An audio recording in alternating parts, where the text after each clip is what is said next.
Энҗе Мөэминованың 1943 елда язылган «Җир тавышы» шигыре.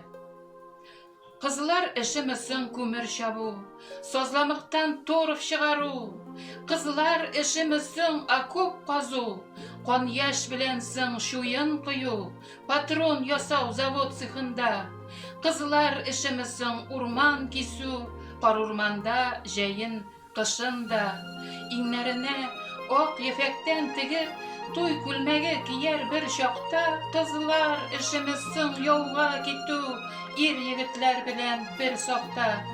Яраланган дустын аркасына кочып, көче җитмәс җирдә өстерәп, кызлар эшем өчен ут сызыгын үтү, душман мәетләре өстеннән.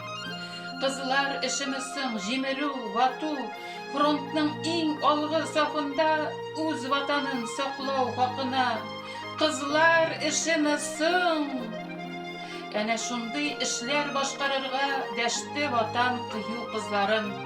Кызлар китте, җырлый-җырлый китте, замандашлар, авылым кызлары. Акылы ситсә күлмәге менә ап-ак итеп юганнар. Дөнья хәлен белеп булмый, сау булыгыз туганнар. Җыр тавышы ерагайды, бушап калды авыл урамы. Кызлар китте, җырлый-җырлый китте. Шушы кызлар җыр тавышы булып, хисләремә кереп уралды.